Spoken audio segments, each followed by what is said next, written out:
saya Nuril Maulida dan sekarang saya berada di Museum Bank Indonesia, tempat di mana kita bisa melihat langsung perjalanan panjang alat tukar di Indonesia. Dari era barter, koin kerajaan, uang kertas, sampai era QRIS dan uang digital bisa kita pelajari semuanya di sini. Yuk langsung kita masuk dan telusuri jejak rupiah bersama-sama.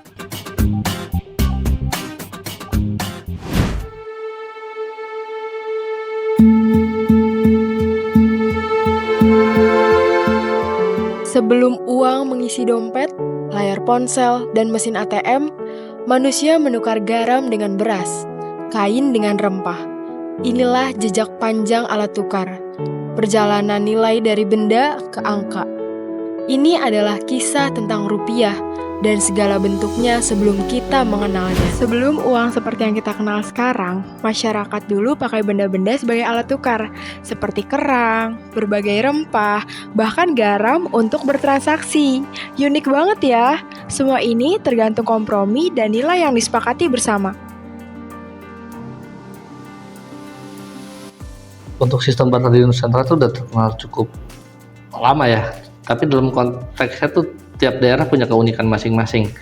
Seperti beberapa daerah kayak seperti di daerah Papua tuh mereka tuh menggunakan kerang untuk sebagai alat tukarnya. Ada beberapa daerah yang juga menggunakan garam. Garam itu sendiri sebenarnya keunikan kalau misalnya tarik ke wilayah lain bukan di Nusantara ya, wilayah lain di Yunani. Garam itu kan bahasa Latin itu mereka tuh para prajurit Romawi itu tuh dibayar menggunakan garam. Salarium itu namanya salarium ya bahasa Latinnya, itulah yang menjadi asal kata dari bahasa Inggris salary atau gaji gitu. Nah, di Indonesia tuh ada beberapa yang menggunakan garam, ada juga yang menggunakan kerang. Itu tuh pengganti uang ya. Ada juga barter yang disesuaikan tuh, misalnya aku punya kambing, adek punya sayur, nah itu kan jumlahnya harus sama. Nah itu ada kesepakatan yang bagaimana tuh, itu memang agak sulit, makanya akhirnya di berbagai belahan dunia orang-orang menggunakan uang seperti itu. Di masa lampau tidak ada dompet, tidak ada harga, hanya kesepakatan. Sistem barter adalah alat tukar pertama Nusantara, tukar hasil panen, hasil laut, hingga kain tenun. Nilai ditentukan oleh kelangkaan, kebutuhan, dan kepercayaan. Sebelum uang dicetak dan dihitung, masyarakat Nusantara menukar apa yang mereka punya. Kerang, garam, kain, hingga berbagai rempah jadi alat tukar yang disepakati bersama. Sederhana, tapi bermakna. Setelah era barter, alat tukar berevolusi menjadi uang logam. Yuk kita lihat wujudnya melalui koleksi numismatik di Museum Bank Indonesia. Masuknya perdagangan membawa perubahan. Logam menjadi medium yang praktis dan diterima lintas kerajaan. Koin dari Tiongkok, Arab, hingga Majapahit menjadi bukti awal peredaran uang. Uang tak lagi hanya nilai, tapi lambang kekuasaan. Uang logam tertua yang dari koleksi MUBI itu abad ke-7. Namanya uang Ma. Itu kalau di daerah Amerika Latin disebut piloncito ya, atau biji jagung, uang biji jagung. Itu kalau biji jagung, tapi bahan dasarnya emas sama perak. Nah itu ada stempelnya tuh, ada stempel sendiri. Kalau diperhatikan tuh ada stempel kayak seperti bunga seperti itu. Itu namanya, itu uang yang kami miliki ya, yang kami ketahui yang paling tua itu uang Ma atau masa seperti itu. Apakah perdagangan internasional berpengaruh ke Nusantara? Itu sangat-sangat berpengaruh. Sangat-sangat berpengaruh. Uang Ma itu kan emas ya, dan atau perak. Itu kan hitungannya kalau misalnya kita beli beras seliter untuk pakai uang emas kan kembalinya banyak. Nah, itu kan jadi agak sulit juga ya. Jadi akhirnya ada proses adaptasi juga ketika bangsa Cina datang ke sini, juga mereka membawa uangnya sendiri. Nah, uangnya itu penyebutannya banyak. Kita menyebutnya kepeng.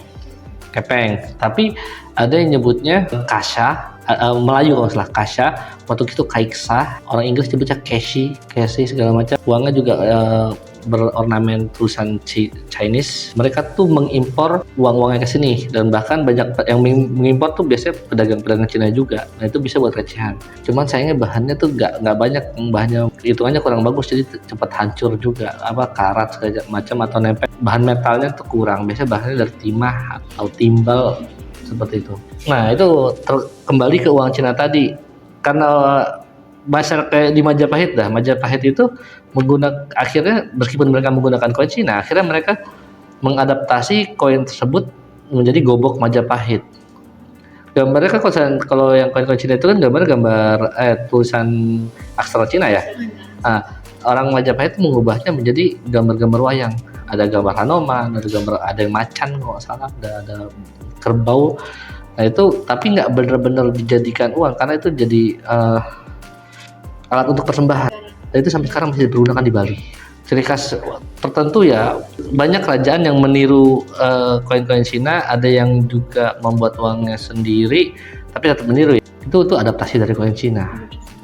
Nah itu adaptasi itu seperti itu banyak di Palembang sendiri, misalnya kerajaan Palembang itu kurang lebih 100 sampai 200 jenis koin, dan itu agak mirip koin Cina juga. Itu adaptasi itu biasa banget seperti itu. Jadi ya hampir tiap daerah ada. Kalau yang unik itu yang di Sumeneb, Kerajaan Sumeneb Madura, mereka tuh menggunakan koin real Spanyol yang jenisnya cob, jadi yang bentuknya nggak beraturan, tapi diakuisisi menjadi uang mereka dengan cara distempel. Stempelnya tuh ada kayak tulisan Arab, bacanya tuh samanap, terus ada yang bentuk ornamen bunga segala macam. Itu tuh kita tuh adaptasinya banyak kok, seperti itu. Nah, ini dia yang paling bersejarah, ORI atau Uang Republik Indonesia. Uang ini bukan hanya alat tukar, tapi juga bukti bahwa Indonesia sudah merdeka dan punya kedaulatan ekonominya sendiri. 1945, Indonesia merdeka. Uang kolonial digantikan oleh simbol perjuangan, yaitu Uang Republik Indonesia atau ORI. Lembar demi lembar menjadi bukti sah kemerdekaan dan awal ekonomi nasional. ORI bukan sekedar alat tukar, tetapi juga alat perjuangan.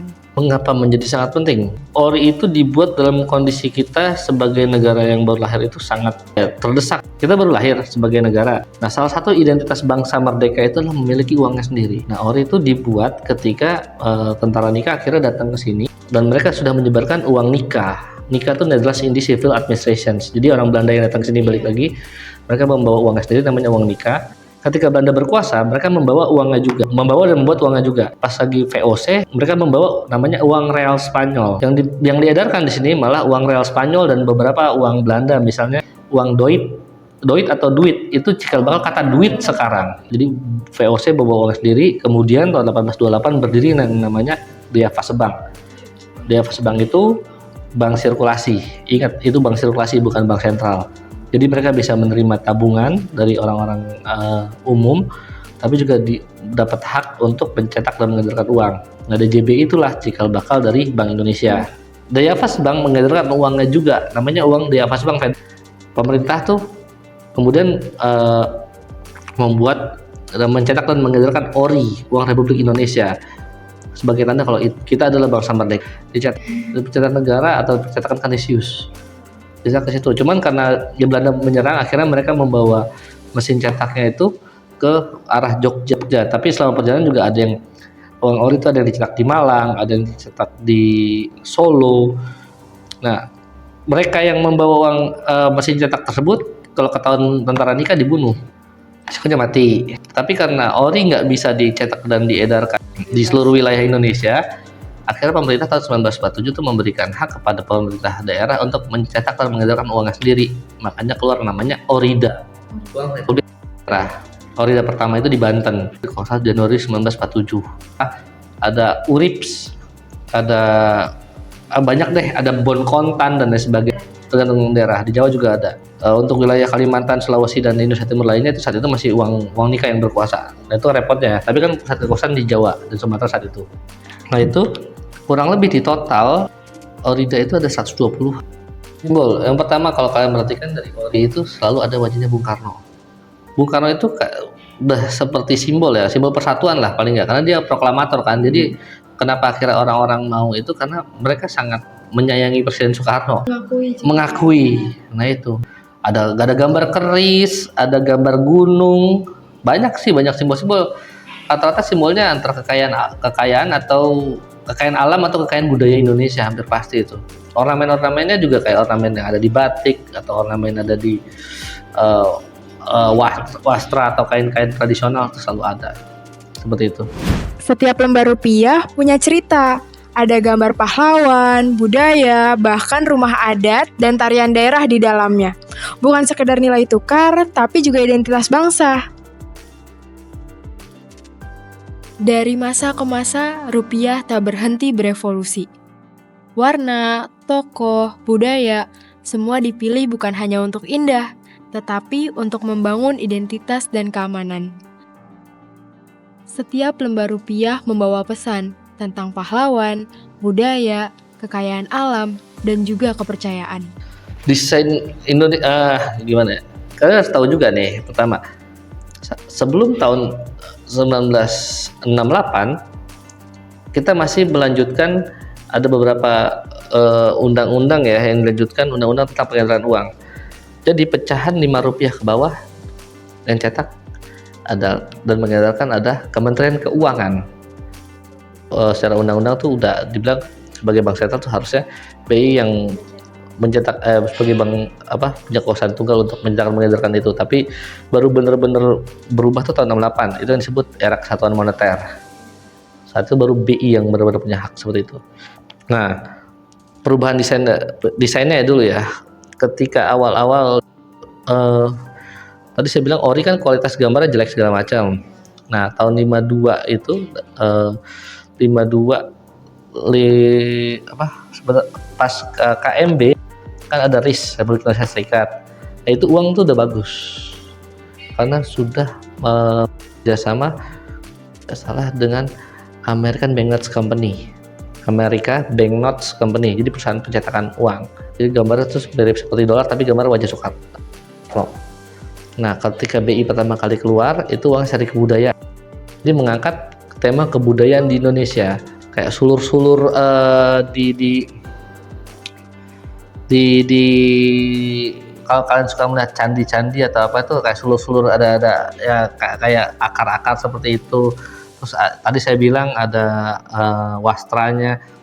Tahun 52 itu wastra yang dipergunakan itu banyak kan wastra dari Lampung, kain-kain dari Lampung segala macam yang sekarang setelah kemarin habis penelitian itu ada wastra yang sekarang udah nggak ada lagi pembuatnya karena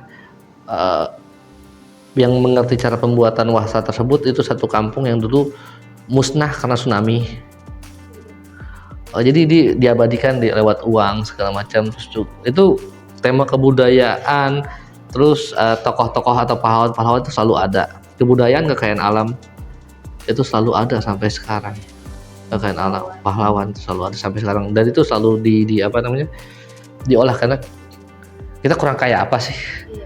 Itu nggak habis, nggak bakal habis. Meskipun ada beberapa yang diulang-ulang ya, kayak Ibu Kartini ada berapa kali cetak, Pangeran Diponegoro itu berapa kali dicetak. Terus tahun 68 tuh Jenderal Sudirman aja ada satu seri khusus Jenderal Sudirman tuh, dari pecahan paling rendah sampai paling tinggi itu ada juga.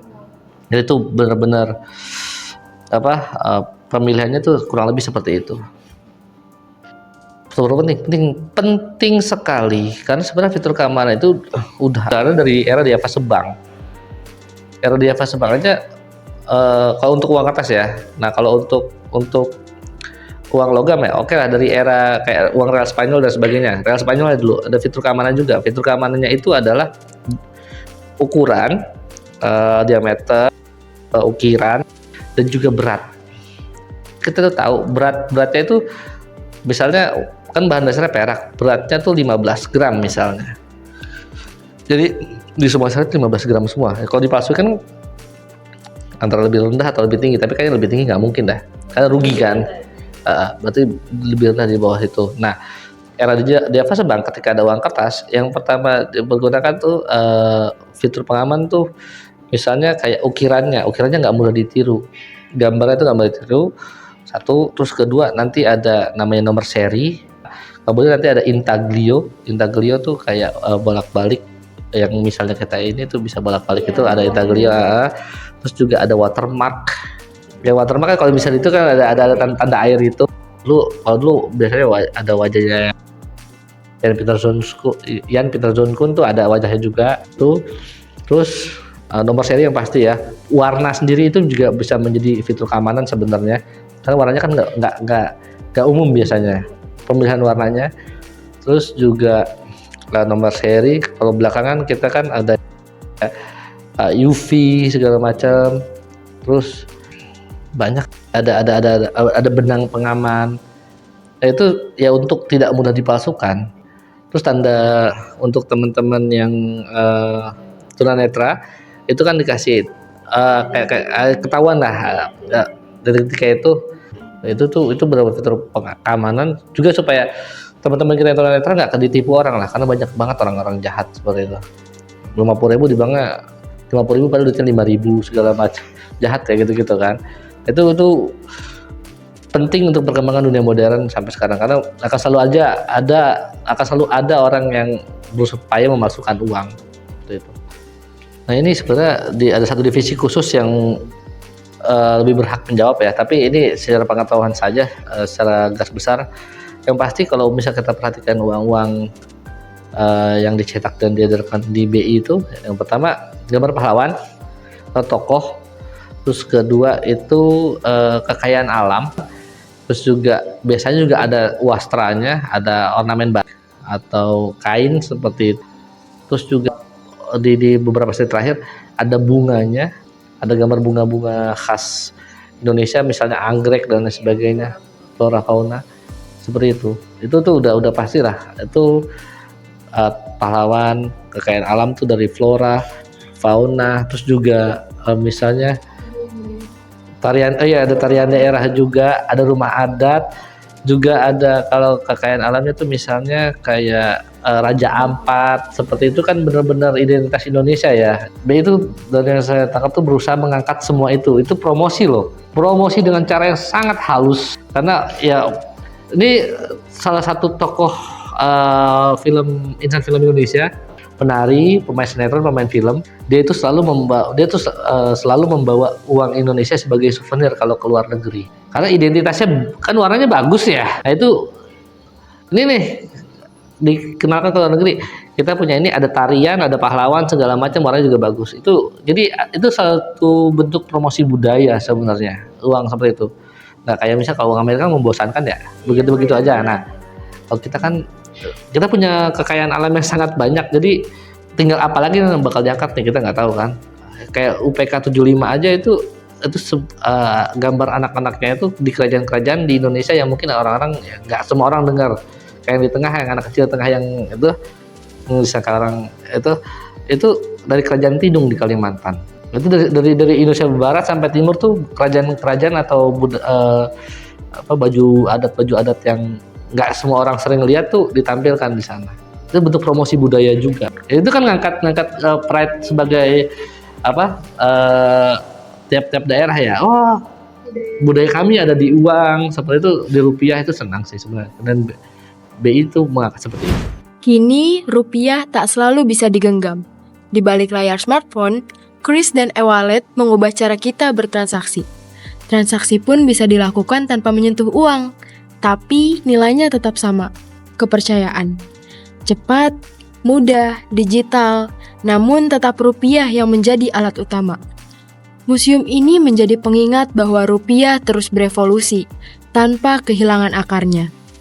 Apakah uang fisik akan menghilang, atau justru menjadi bagian dari sejarah yang kita jaga? Ini dalam perspektif saya sebagai kurator, berkembangnya uang elektronik dan kris ini nggak bisa dinafikan ya. Maksudnya kita nggak bisa menghindari karena teknologi berkembang dengan sangat cepat. Dan saya secara pribadi sebagai orang Indonesia itu bangga banget dengan kris, karena itu bisa dipakai di mana-mana, gampang, sangat-sangat gampang ya, selama ada saldonya. Terus juga pedagang dan sebagainya juga mudah juga, terbantu juga. Dan tantangannya ya sistem keamanan ya, data sistem keamanan itu harus dijaga segala macam. Peluangnya masih sangat-sangat besar, masih bisa. Kabarnya Kris kan udah kerjasama ke berbagai wilayah, berbagai negara ya, Singapura, Jepang, sama Thailand segala macam, ASEAN ya paling nggak. Itu pun sampai orang Amerika kemarin protes ya, karena emang bagus banget Kris itu tuh bagus. Itu salah satu ide paling revolusioner kali ya untuk di Indonesia, untuk BI juga, karena benar-benar memudahkan sistem pembayaran. Menurut saya sih nggak akan hilang. Kita punya kultur amplopan, angpau. Angpau kan kalau pakai kris kan nggak asik ya rasanya. Dan anak-anak kecil juga masih lebih senang dikasih angpau. Itu budaya yang apa ya? Yang menurut saya itu yang akan salah satu budaya yang akan menjaga uang fisik, uang kertas atau uang logam di Indonesia. Nah itu juga lebih apa dengan adanya uang fisik kan tadi saya bilang itu identitas bangsa. Kalau semua ganti ke digital nggak, salah satu identitas kita akan hilang. Nah ini uang kertas nggak. Saya sih nggak yakin karena memang benar-benar apa ya dari budaya sendiri pun ya kita punya budaya tadi angpau pas Lebaran dan selalu ada kalau ada teman-teman merhatikan di berita pasti akan selalu ada pas lagi Lebaran ya ramai penukaran uang, jumlah uang beredar saat Lebaran itu kan selalu ada bertahun-tahun. Nah itu karena budaya angpau itu juga dan biasanya kan orang-orang dari Jakarta itu ngebawa uang ke daerah, nah seperti itu kayak akan sulit untuk hilang. Makanya museum ya salah satu tugas museum ya menghadapi perubahan ini ya menceritakan tentang hal tersebut dan juga menjaga koleksi-koleksi uang yang ada sih. Makanya kita punya ruang numismatik yang itu yang membuat kami MUBI sebagai museum khusus karena ya temanya Museum Sejarah Perbankan terutama BI, Bank Sentralan dan juga punya koleksi sejarah numismatik di Indonesia seperti itu. Sekarang kita tidak harus bawa uang fisik. Dengan scan QR, transaksi pun selesai. Tapi meskipun bentuknya berubah, nilai rupiah tetap harus kita jaga bersama. Itulah perjalanan rupiah dari masa ke masa. Buat kamu yang penasaran, langsung saja datang ke Museum Bank Indonesia dan rasakan sendiri perjalanannya. Saya Nuril Maulida, sampai jumpa.